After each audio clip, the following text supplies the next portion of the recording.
Trauma is defined as bodily injury at an organic level, and exposure to traumatic event is frequent and is one of the main causes of mortality in people under 40 years of age, and they represent 10% of addicts between men and women.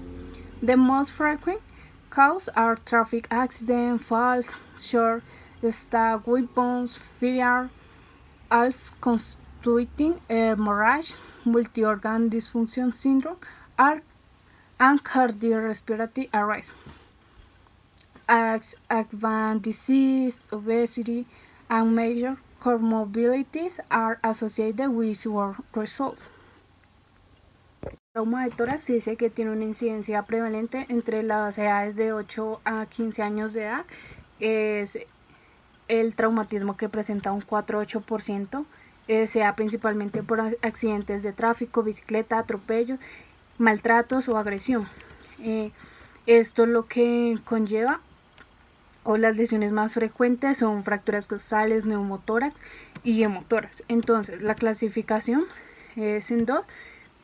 Sea traumatismo cerrado, que es del 85 al 95%, que esto sea por acción directa y acción indirecta. Entonces, pues la acción directa es alguna fuerza que ejerce directamente al cuerpo, y una acción indirecta, pues como bien su nombre le dice, pues sea por una alteración de la velocidad, una aceleración brusca, una torsión o un deslizamiento.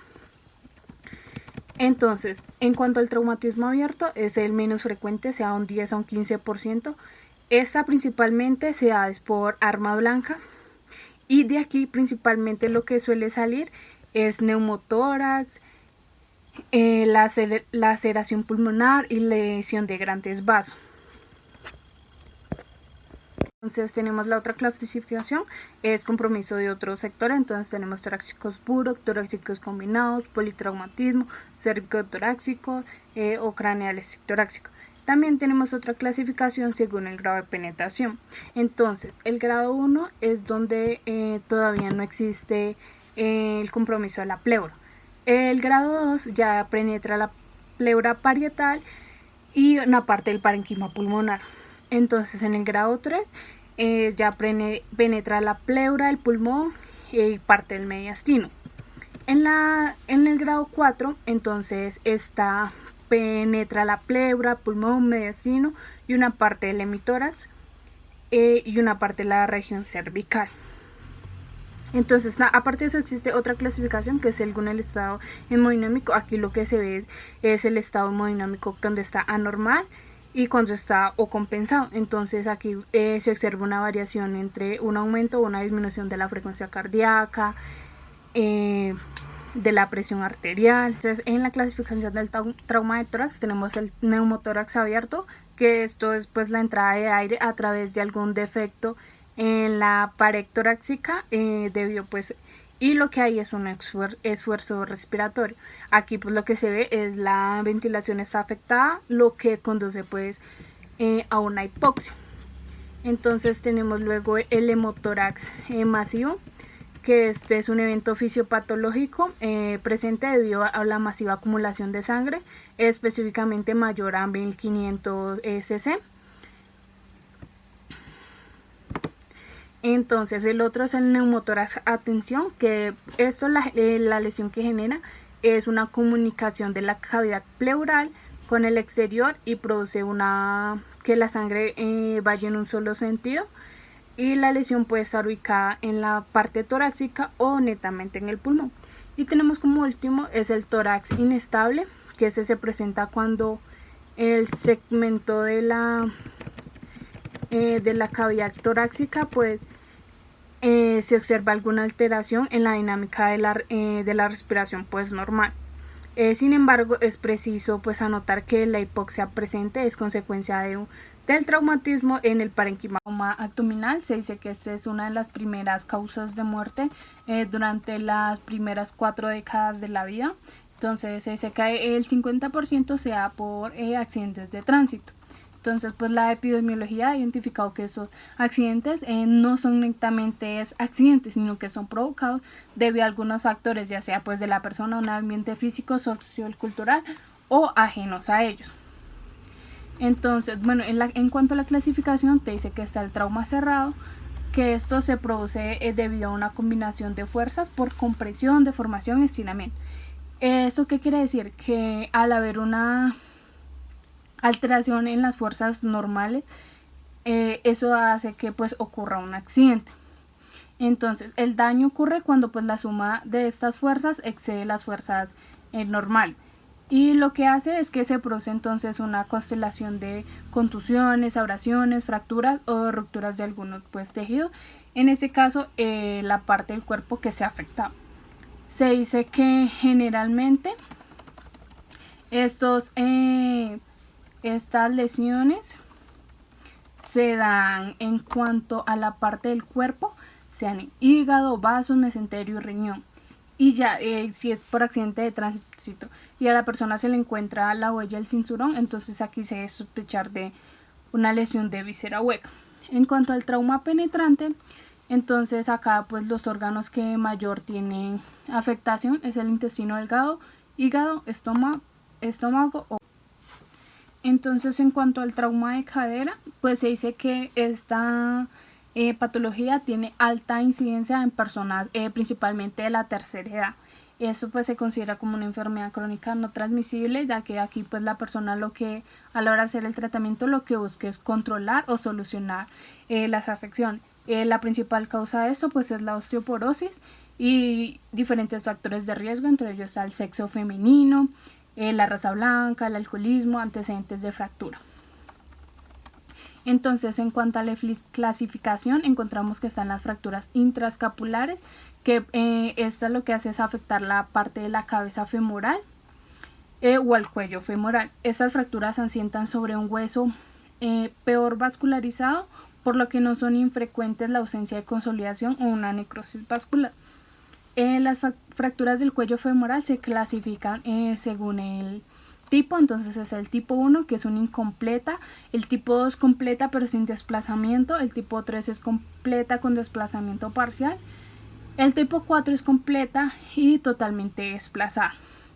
Entonces se dice que las fracturas tipo 1 y tipo 2 son de menor riesgo de una necrosis. Entonces, en cuanto a las fracturas extraescapulares, son las intertrochanterias, que esa se produce sobre el hueso bien vascularizado, entonces suele ocasionar más dolor que el anterior. Y aquí se clasifica pues en estables e inestables. Las estables tienen contacto cortical y posterior medial, y las inestables ya son todas las demás y los de trazo invertido. Entonces también tenemos el trauma de huesos largos. Aquí es importante hablar de el hueso cortical, que se pues corresponde al hueso encontrado en la diáfisis, que es la parte pues intermedia del hueso, y el hueso esponjoso, que esa se encuentra en los extremos o epífisis. Entonces, en la clasificación de la fractura pues se da según varios mecanismos. Uno, según el mecanismo de tensión, que es donde el hueso se rompe transversalmente. Este mecanismo pues es poco frecuente. El otro es el mecanismo de compresión, que este es más frecuente en cuanto al hueso esponjoso. Tenemos entonces la flexión, que eso aparece una fractura con unos 3 trozos, uno de ellos en forma de cuña o ala de mariposa. Entonces eso es lo que encontramos pues aquí en la imagen. Otra clasificación es la fractura en forma de torsión, que se produce en forma espiroidea, que puede abarcar todo el hueso o una pequeña parte. Esta pues es más frecuente en las tibias. Y la de cizalla, que aparece cuando dos zonas del hueso son sometidas a fuerzas en la misma dirección. Entonces, otra clasificación es según pues su localización. Entonces está pues si es epifisiaria, diafisiaria o metafisiaria. Según el mecanismo de producción, entonces está el traumatismo pues directo o indirecto. El directo es cuando la fractura pues se produce en el punto sobre el cual actúa el agente traumático. Es decir, si me caigo, pues me golpeo pues el pie, entonces se me fractura el pie.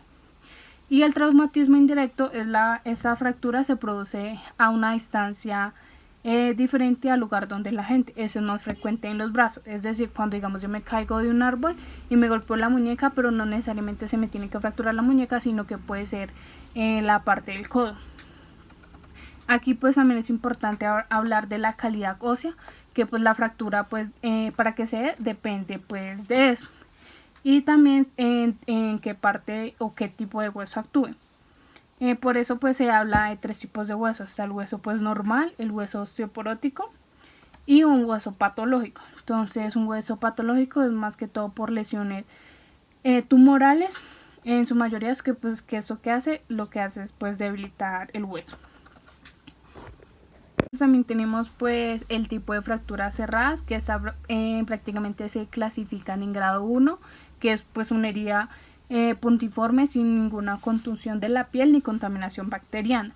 La grado 2 es una contusión tisular menor, moderada y moderada contaminación bacteriana. El grado 3 ya es una severa lesión en donde hay una gran contaminación, y el grado 4 ya es debido a la contaminación, pues ya es básicamente para una amputación. Entonces las fracturas abiertas igualmente se clasifican.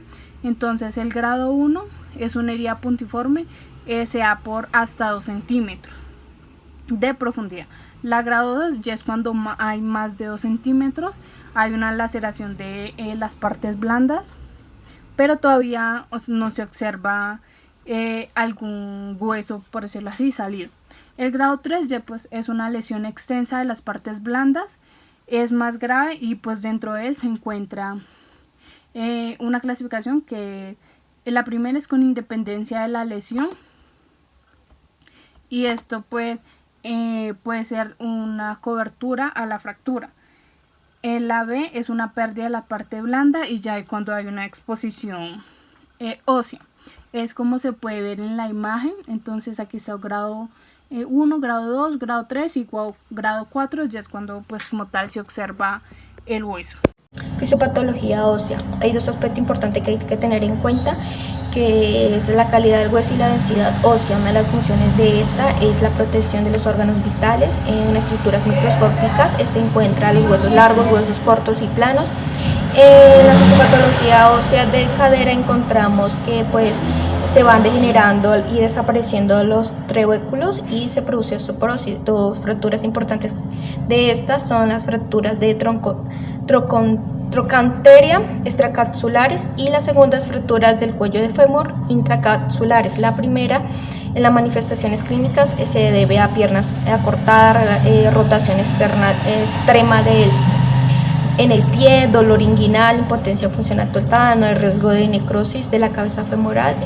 Tratamiento, osteosíntesis, que son clavos, y síntesis con tornillos de placa. En la segunda encontramos complicaciones como necrosis, ya que se comprometen los vasos, hay una falta de consolidación. Tratamiento, pues está la fractura de desplazamiento en la prótesis, y fractura no desplazamiento, que es la fijación de la fractura con tornillos. En la fractura de huesos largos encontramos que es la descontinuación del tejido óseo. Hay un 80% de la masa ósea comprometida, y hay un 20% del hueso esponjoso comprometido. Hay una trauma indirecto, que está las torsiones, fracturas espiroideas, y las traumas repetidos, que son fracturas de sobrecarga. Evaluación clínica. Hay 3 momentos en que la mortalidad tras un traumatismo es mayor. El 50% son lesiones en los primeros minutos por neurológicos o hemorragia masiva. El 30% son aquellos en los primeros días, y en su totalidad son lesiones neurológicas, y el 20% restantes son en los siguientes días o semanas, que son lesiones a consecuencia de infección o falla multiorgánica. En el periodo crítico son lesiones potencialmente letales o con riesgo de pérdida de una extremidad. Este puede oscilar entre minutos si hay compromiso de la vía aérea, hasta varias horas si la fractura está expuesta. Aproximadamente el 60% de muertes hospitalarias son causadas por sepsis y esta es la principal causa de mortalidad. Principios generales es evaluación rápida para identificar las lesiones de riesgo vital. También está el triage, que en el lugar del accidente, que el 7 al 15% de los pacientes son con trauma necesitan un centro traumatológico de nivel 1 o 2. Manejo inicial.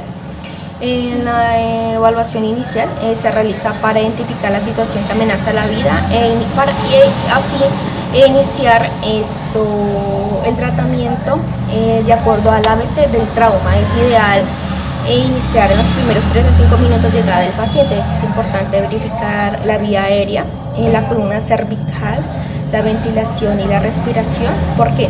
Porque es importante, porque si hay un compromiso del estado de conciencia se debe atribuir a una hipercapnia por compromiso ventilatorio. También es importante vigilar la circulación y el control de la hemorragia, ya que si hay una disminución del volumen sanguíneo, también disminuye la perfusión de los órganos comprometidos de la vitalidad. Esto compromete el estado de conciencia y se debe atribuir a la mala perfusión cerebral del shock.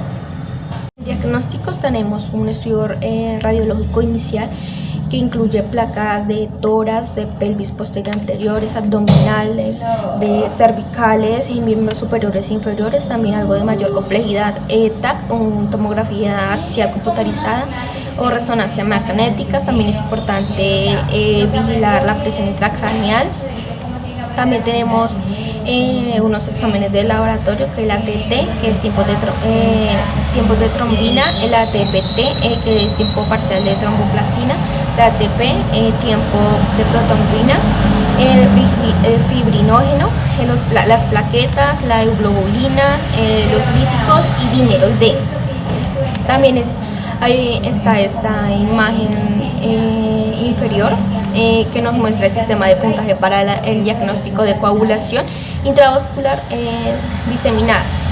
Que está el cuento de plaquetas, está la cuenta de plaqueta mayor de 1000, tiene una puntuación de 0, cuenta de plaquetas entre 1000 y 50.000, que tiene una puntuación de 1, está cuenta de plaqueta menor de 50.000, que tiene una puntuación de 0, está los productos de degradación de fibrina, dímero D, que está sin incremento, puntuación de 0, incremento moderado de una puntuación de 2, incremento importante de una puntuación de 3, está el tiempo de protrombina, que está menor de 3 segundos, de una puntuación de 0, mayor de 3 pero menor de 6, una puntuación de 1, mayor de 6, de una puntuación de 2.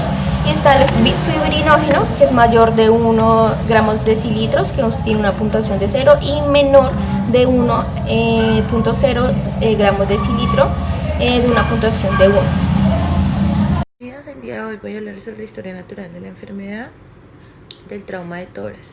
En el periodo prepatogénico habla que es una lesión grave en el tórax, bien sea por impactos de golpes contusos o por heridas penetrantes. El agente es la lesión de armas blancas y armas de fuego. El huésped es el ser humano, y en el medio ambiente es todo lo que produce la caja torácica, afectando la misma, ya sea pulmón, corazón y grandes vasos.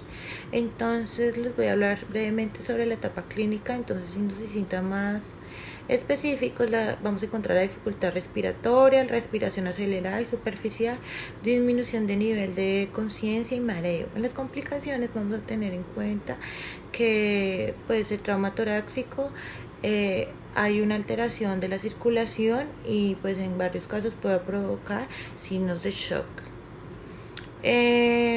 Pues en la muerte principalmente se ve afectada cuando tienen un trauma físico en la cabeza y hay un daño en la médula espinal.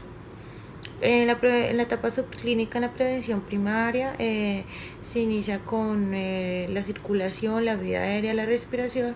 Se va a ver si tiene el paciente déficit neurológico, y en la exploración física si tiene algunos traumas. En el diagnóstico temprano vamos a tener que el tratamiento En el diagnóstico temprano vamos a tener que el tratamiento consiste en la descompresión inmediata y en la limitación del daño. Va a haber un examen exhaustivo de la historia clínica y la exploración. En la prevención terciaria, en la rehabilitación, entonces los adultos con traumatismo torácico tienen frecuentemente asociadas a otras lesiones extratorácicas que requieren un tratamiento oportuno. La historia natural de la enfermedad del trauma de abdomen es cuando este compartimiento orgánico sufre una acción violenta de agentes que producen lesiones de diferente magnitud y gravedad. El agente son accidentes de trabajo, accidentes domésticos y accidentes deportivos. El huésped es la edad, el sexo, la predisposición genética, la condición médicas preexistentes. En el medio ambiente es el mecanismo que es más frecuente el traumatismo abdominal contuso y es por colisión en vehículos motorizados. En la etapa clínica, en signos y síntomas específicos, dolor abdominal, distensión o rigidez abdominal, moretones. En las complicaciones que afectan de forma general a todo el organismo. En las secuelas vamos a tener en cuenta una evaluación y tratamiento al paciente que presente lesiones agudas traumáticas. En la prevención primaria vamos a tener en cuenta la evaluación clínica, la ecografía y la evaluación exhaustiva. En la prevención secundaria, el diagnóstico temprano, el objetivo del médico es identificar la lesión que requiere intervención. En la limitación del daño, en algunos pacientes requieren una laparotomía exploratoria y en la rehabilitación, que es la prevención terciaria es determinar si existe una lesión abdominal y si esta o no puede causar un... En el trauma de cadera, en el periodo prepatogénico, habla que es una fractura de cadera, es una ruptura del hueso del muslo justo debajo de la articulación de la cadera. El agente es una fuerza externa y caídas. El huésped es el fémur y o acetábulo en la pelvis del adulto mayor. El medio ambiente es la aparición de síntomas, remodelación ósea y consolidación ósea. En el periodo patogénico, en la etapa clínica, en signos y síntomas específicos, vamos a tener la incapacidad para moverse inmediatamente después de una caída y dolor. En las complicaciones vamos a tener neumonía, desequilibrio electrolítico y accidente cerebrovascular. En las secuelas, inmovilidad por mucho tiempo, coágulos de sangre en la pierna y o en los pulmones. Muerte en pacientes mayores de 65 años. En la etapa subclínica, en la prevención primaria, vamos a tener que haber máxima movilidad articular, caminar, sentarse y balance auricular. En la prevención secundaria, en diagnóstico temprano, osteoporosis e historia de fractura de cadera materna. En limitación del daño, el paciente pues va a necesitar ayuda para vestirse y preparar comida. En la rehabilitación, una anamnesis, examen físico y índice de Barteshel para actividades de la vida diaria y escala de norte. Trauma de huesos largos son las estructuras esqueléticas apendiculares que incluyen un conjunto de huesos largos para extremidades superiores e inferiores. El agente es un golpe con un objeto o un impacto de proyectil. En el huésped vamos a tener la edad, los seres humanos y las personas que padecen de osteoporosis. El medio ambiente pues todavía no existe un medio específico que determine esta alteración en la salud. En el periodo patogénico, en la etapa clínica, en signos y síntomas específicos, vamos a tener la extremidad o articulación visible fuera del lugar o la deformidad, hinchazón, hematomas o sangrado. En las complicaciones, la presencia de trastornos que pueden retrasar la curación. En las secuelas pueden producirse alteración en la deformidad del miembro y en la muerte en pacientes mayores de 65 años. En la prevención primaria, examinar y mover la parte lesionada. En la prevención secundaria, en el diagnóstico temprano, comprobar si hay la existencia o no de lesiones de vasos sanguíneos. En la limitación del daño, la fractura que afecte, ¿no?, a una articulación, por lo general puede lesionar el cartílago auricular, y en la rehabilitación, el manejo del dolor y la rehabilitación a las intervenciones. Vamos a hablar acerca de las intervenciones de enfermería. Se dice que el cuidado de enfermería de las personas que ingresan a las UCIs por problemas de trauma penetrante de tórax inicia con los procesos de valoración integral, dando prioridad pues a la valoración del patrón respiratorio y el patrón cardiovascular. Pues estas, ya que se consideran las funciones vitales directamente comprometidas en este tipo de lesiones. Pues en esta etapa, enfermería precisa pues el grado de incomodidad del paciente, cómo se genera el dolor, la angustia que está presentando el paciente, las dificultades respiratorias, las limitaciones pues del movimiento, las preocupaciones de las terapias invasivas y pues donde se observan los sistemas de soporte vital pues utilizados en el proceso pues de recuperación y tratamiento específico. Bueno, dentro de las intervenciones que priman en el plan de cuidado del paciente se encuentra el manejo del dolor o el alivio del dolor, lo cual consiste en valorar el tipo y el grado de dolor, ubicarlo pues en una escala, la cual sería la escala de EVA, dar pues información al sujeto o al paciente sobre la analgesia que se encuentra disponible. También se deben de manipular con cuidado las extremidades, colocando pues una almohada adecuadamente o utilizando pues las manos para poder dar cuidado al paciente. También es de vital importancia aplicar estrategias para modificar el dolor, como ya lo habíamos dicho, manejando pues el ambiente, administrando analgesia, como ya lo había dicho, valorar pues las reacciones al medicamento, que no se presenten reacciones adversas. También es muy importante la posición del paciente, se debe colocar el paciente en una posición adecuada, donde esté pues cómodo, estarlo cambiando pues con frecuencia. También hablamos de la promoción y la cicatrización de la herida. Ahí se deben de vigilar los signos vitales, es de vital importancia llevar un control estricto de los signos vitales, aplicar medidas de asepsia al cambiar los apósitos cuando se encuentre alguna herida en el paciente, valorar el aspecto de la herida, si se encuentra supuración, si se encuentra roja, vigilar constantemente los cambios de la herida. Vigilar pues la característica del drenaje, lo que ya habíamos dicho, valorar el dolor y administrar antibiótico profiláctico pues según la demanda del médico. La promoción de mecanismos de afrontamiento efectivo. En esta lo que queremos lograr es animar pues a la persona a expresar sus preocupaciones y poder analizar las posibles repercusiones que se tienen debido pues a lo que ha presentado el paciente, ya sea un accidente, ya sea otro motivo de la fractura pues de la cadera o de la fractura que ha tenido o del trauma que ha tenido. Apoyar pues la aplicación de mecanismos de afrontamiento, hacer participación personal allegadas al paciente, hacer servicio de apoyo si el paciente lo requiere.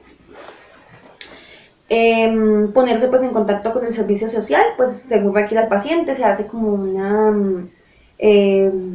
se hace una petición con interconsulta, ya sea con psicología, con trabajo social, si el paciente lo requiere, ya que pues muchas veces el paciente queda como con secuelas por lo que está pasando. Es importante que invitemos a nuestro paciente a participar en las actividades y en la planeación pues, que se está realizando para él. También se debe hacer pues, control estricto de balance hídrico en pacientes pues, politraumatizados. Es de vital importancia cuantificar la salida y entrada de líquidos, realizando un balance hídrico muy estricto, y por ello se deben anotar aproximadamente cada 8 horas la cantidad pues, de líquido que hemos introducido al paciente, así como todas las salidas que tiene el paciente. ya sea por drenaje, sondas y las pérdidas insensibles. Y los patrones normales de la micción. En esta se debe vigilar pues el consumo y el gasto del paciente. Se debe evitar o minimizar el uso de catéteres a permanencia, vigilar al paciente en cuanto a la pérdida del control pues vesical, vigilar la incontinencia o la retención del paciente si la tiene. También se debe valorar los patrones de micción de la persona. Se debe fomentar el consumo pues de líquido en el paciente, obviamente pues tolerando los límites vasculares pues del individuo. Se habla también de la promoción y la integridad cutánea. Se debe hacer cuidados en la parte cutánea, en los talones, en la espalda, en el sacro, en los hombros, hacer humectación en el paciente si se puede, aplicando pues crema hidratante, y pues se debe distribuir equitativamente por todo el cuerpo. Hablando pues de los cuidados específicos del trauma abdominal, es de vital importancia poder medir la presión intraabdominal, la cual también es la PIA, ya que por medio de esta podemos descartar posibles hipertensiones intraabdominales que esté presentando el paciente debido pues al traumatismo que ha presentado. También, pues como ya veníamos hablando, se debe hacer una monitorización y una vigilancia de la presión intraabdominal, la cual es básica pues para la prevención de lo que ya dijimos, la hipertensión intraabdominal. También pues es importante hacer un control estricto de la medición de la diuresis del paciente, determinar pues las características físicas de la orina, observar pues el color, si presenta sangre o se presentan otros elementos anormales y poderlos anotar y como que ir observando los cambios que se observan en este. Ya hablando pues de los cuidados de las fracturas, clasificación de las fracturas, hablamos de las fracturas abiertas, la cual pues el objetivo principal que queremos nosotros es prevenir las infecciones de la herida, en el tejido blando y en el hueso.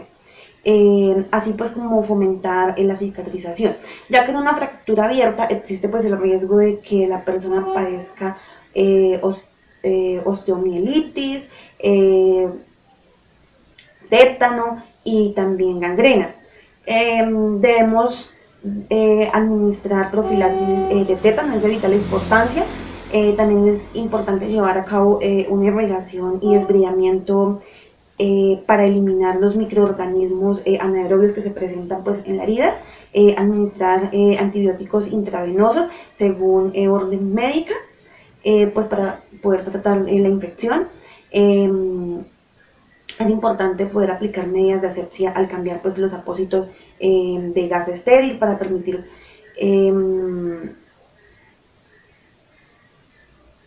que no haya una inflamación en la fractura, y realizar pues digamos que unos cuidados de enfermería adecuados, todo pues de la mano de la orden médica. Muchas gracias.